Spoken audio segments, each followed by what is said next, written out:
What's good, Fight Family? Welcome back to the channel. So we've got a UFC card taking place in just a couple of hours. One of the more mid cards of the year, but we've got some fights to break down. So let's just get right into these fights. And if you guys want to know my record on the whole season, this far in the UFC, this whole year, boom, right here. These are my stats. Not doing the greatest. Just got back in the win column with Umar Nurmagomedov in the main event of last weekend's card. So at least there's that. Honestly, I had a pretty good card last week, so I can't complain. Let's just get right into the first fight of the night. Stephanie Luciano taking on Talita Alankar. This is a rematch of a 2023 Contender Series bout where Stephanie Luciano lost the first two rounds and then picks up a 10-8 in the third round. It brought it to a draw. Both these women, I believe, have had one fight since then. I know Talita Alankar has, and she's remained undefeated. Talita, I think, will be able to make up for what she lacked in the third round to drop a 10-8. And I think she will be able to comfortably win this fight. I don't think it'll go to a finish. I think it'll be another close fight, just like their first one. But I think Talita Alankar is going to do just enough to secure the win this time and avenge that draw. Moving on up the card, Yusuf Zalal taking on Jarno Aarons. This is honestly a fucking great fight. Opening the card. This should be on the main card, and they should take off the Chelsea Chandler fight, because why the fuck is that on the main card? Jarno Aarons should not be a 3-1 underdog. That is the only thing that makes me want to pick him here, because they have him at plus 330. And Jarno Aarons is not a bad fighter. He looked great in his last bout. But Yusuf Zalal, since coming back into the UFC, he immediately chokes out Billy Quarantillo. That's a solid win to have. You know, Yusuf is just really good in those like tit for tat type of fights regardless, you know, a point fight. And Jarno Aarons likes to point fight. So I do think Yusuf Zalal will get this one done. I think this should be more like maybe a 2-1 favorite. Maybe like Yusuf is like a minus 180. He should never be a 4-1 favorite after his first run in the UFC. I don't care. Moving on up the card. I will also be picking him though. Moving on up the card. Janata Deniz taking on Carl Williams. This is another one where the odds are a bit strange. Carl Williams is a 2-1 favorite just because he wrestles. Janata Deniz just showed in his last fight that he stays pretty damn calm when he's getting spam wrestled, and he can still find the shot. So I got to side with this guy again to get this one done. Usually I trust the wrestler at heavyweight, and I trust him to just drown him out, and I've picked Carl Williams a lot, and he's made me money a lot. So I don't want to have to pick against him, but the dude gets chinned a little bit too much for me to trust that he's going to go out here and just have a perfect wrestling match with Janata Deniz and just hold him. So I do trust Janata to at some point find his way back to the feet and land a good shot. I'm going to pick him. He's my 170 underdog, first underdog of the night. We move on up the card. Carol Rosa taking on Pannie Kianzad. Yeah, this is no-brainer. I'm going with Carol Rosa. If Pannie Kianzad pulls out some weird sub, I'm literally retiring from ever predicting female fights. Carol Rosa should be able to handily win this fight with her grappling. She's even a better striker. Pannie Kianzad just isn't that good. I don't even have much to talk about with some of these fights, dude, because they're just not that great. So bear with me here. Moving on up the card. Toshiomi Kazama taking on Charalampos Gregorio.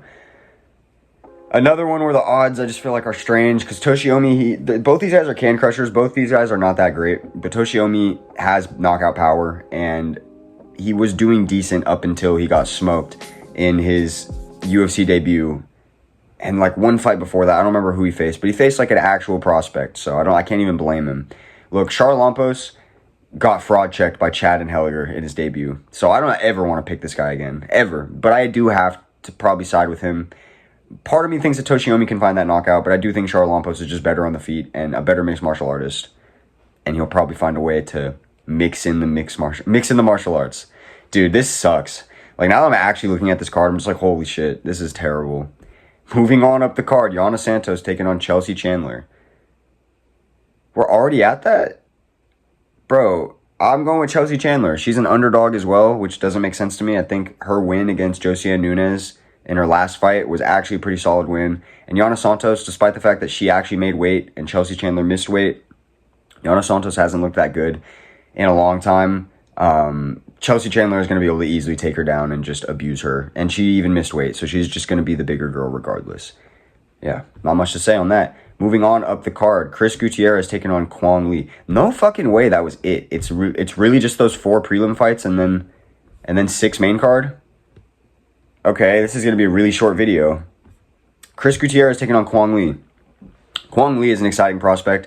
8-0 at bantamweight, coming off of 2 knockouts. One of them was like a left hook, which is beautiful. And then one of them was a head kick. As much as I fuck with Kwang Lee, and I think he's actually a solid prospect from Vietnam, I don't think he's going to be able to come in here and take out somebody that broke the top 15 at bantamweight not too long ago in Chris Gutierrez. Somebody that was even like trying to make their ascent up the rankings, you know, prior to some of his recent shortcomings.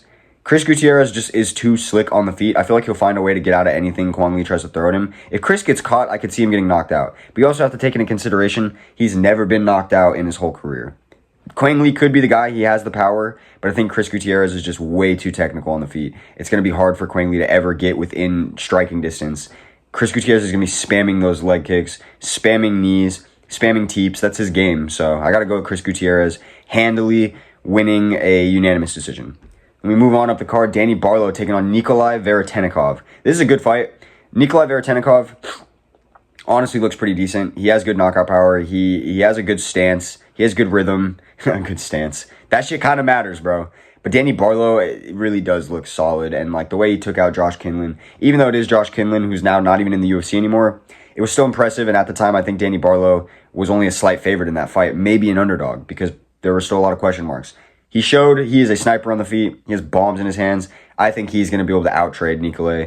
I don't think Nikolai is going to land anything significant. I think Danny Barlow is going to be putting all the damage on him. So I'm going to side with Danny Barlow getting this one done by a late second-round knockout.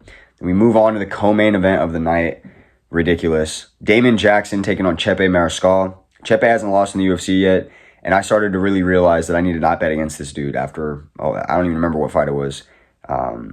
One of the fights against somebody named Jack. It's from Australia. Can't even fucking remember his name right now. You know what? We're going to look. Jack Jenkins, right?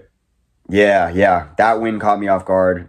The Trevor Peek win, I didn't know enough about fucking Mariscal, so I think I did pick Trevor Peek in that fight, and I found out the hard way. But yeah, no, he ends up also beating Morgan Charrier, if I'm not mistaken. I can't really remember. Honestly, dude's just a solid fighter in general.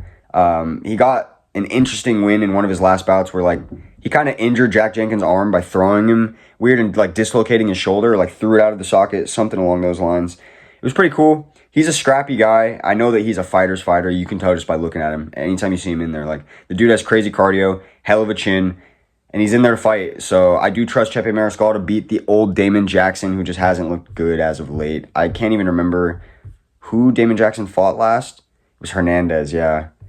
Bro, I can't believe he got that win. Disappointing as fuck. This whole card, I'm just disappointed. I'm going with Chepe Mariscal. I think he's going to get this one done by a decision. I think it's going to be gritty. Damon's going to be trying to spam the takedowns. Actually, you know what? Chepe probably will find a finish. This is one of those matchups. It should be a decision. I think Chepe is going to find some weird submission. We move on to the main card rematch. Marcin Tybura taking on Sergey Spivac. Leaves a sour taste in your mouth, huh? I'm going to side with Marcin Tybura. He's the older guy, but like he got it done pretty handily in the first fight, just using his wrestling. And even with the feet, on the feet, with certain strike setups, I felt like Marcin Tybura was setting up his left hook, his counter left, way better than Sergey was setting up any shots that he had on the feet. Sergey's the younger guy, and you would think that he'd be able to make strides in his game to close the gap between an old Marcin Tybura, but I really don't think so. And I think at heavyweight, you're going to see fights like this where like, it's just going to be easy for Marcin Tybura to lay on him and make it a boring fight. I don't think it's going to end in a finish. I don't think we're going to get any excitement. If we do, then boom, it makes up for the card being fucking lame. Yeah, there's not much else for me to say, you guys. Not that great of a card. You know, next weekend we get a solid one, so we're going to have tons of shit to talk about this week during the fight week. Yeah, let's suck it up. Let's go to our 9 to 5 and watch this card. Yeah, have a good one, y'all. I'll catch y'all.